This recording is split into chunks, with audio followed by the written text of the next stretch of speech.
gotta testify. Come up in the spot looking extra fly. For the day I die, I'ma touch the sky. Gotta testify. Come up in the spot looking extra fly. For the day I die, I'ma touch the sky. Back when it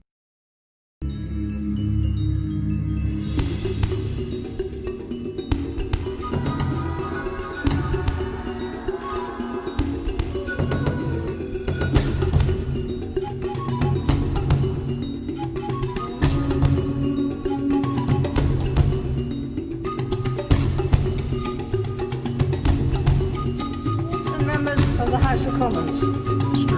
Toilet.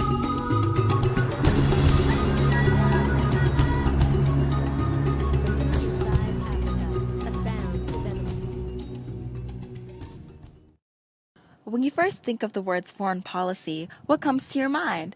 Probably, Ain't nobody got time for that. yes. We know it sounds extremely boring and complicated, but what many people don't know is that foreign policy can be way more than just trade and diplomatic compromise between governments. Foreign policy is basically the way that different cultures and governments interact with each other.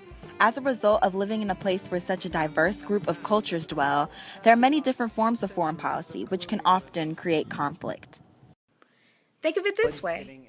If you and a friend ate dinner at a nice restaurant, and your friend believed that you should pay for the entire meal in tips since they were the better friend, what would happen? There would be a problem. Well, the same idea applies to foreign policy. When two or more countries or groups individually think that they are superior to the others, it causes conflict. A perfect example of this scenario is shown in Chinua Achebe's famous novel, Things Fall Apart. It revolves around the culture of a Nigerian Igbo tribe in the village of Umafia, and it shows how they interact with other tribes and the European colonists and Christian missionaries who arrive in Nigeria. The values of Umafian men are important necessities to their foreign policy. In Things Fall Apart, it is admirable for men to be strong warriors, successful farmers, and wealthy, which is usually shown through a high quantity of huts, otherwise known as obis, wives, and children. The main character, Okonkwo, has all of these characteristics, so he is considered successful. An example of a failure in Umafian culture is Okonkwo's father, Anaka, who eventually dies of a strange disease and is brought to the evil forest where the dead are sent when they possess evil spirits. Unaka was a flute player and a lazy alcoholic. He put himself into a lot of debt by borrowing money from his friends and spending it all on alcohol instead of investing it into his farming or making sure his family was fed. As a result, Unaka will forever be looked at as a weak man. To sum this up, the men in Umafia valued strength, good farming skills, courage, and wealth. And if you did not have these characteristics, then you were considered worthless. Now let's talk about the Europeans. The European colonists in Things Fall Apart initially arrived in Nigeria for the cheap labor and natural resources. But to make their motives look benevolent, they also decide that they will act as Christian missionaries and save the quote-unquote savages. The Christian missionaries think that they are morally superior to the Igbo. It is not that they necessarily want to help improve Igbo civilization, but instead they feel that the entire Igbo culture needs to be erased and rebuilt in the Christian model. Because the Europeans don't like that they are different and they serve false gods, the missionaries completely overlook any cultural richness that the Igbo contained before.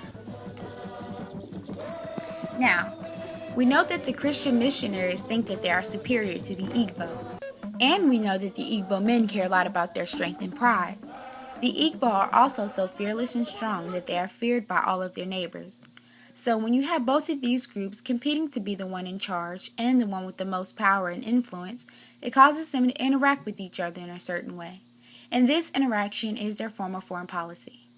So as the presence of the Christian missionaries increased and some of the Igbo begin to convert to Christianity, Okonkwo begins to become suspicious of them and decides that action will need to be taken to show the Europeans who is boss.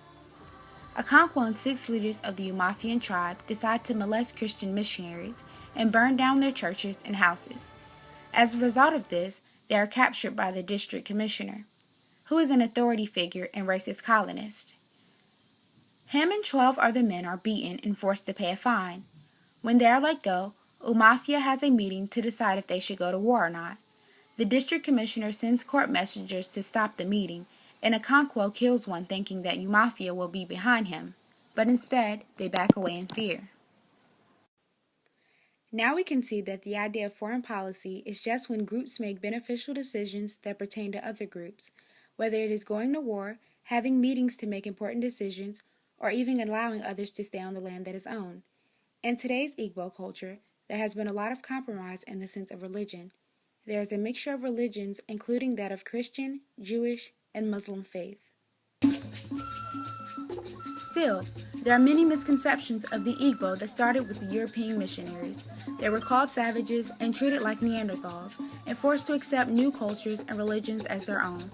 At the same time, they are still misunderstood today as a result of the way they reacted. They responded with violence and hatred. But what do you think you would do in a situation like the Igbo were in? If you grew up your whole life believing something, and a group of people showed up to tell you that everything you believed was a lie? All the important traditions, values, and the religion that was passed down in your family for generations was no longer an obvious way of life. Would you fight to save for what you believed in for so long, or give in to the overwhelming fear and doubt that you felt?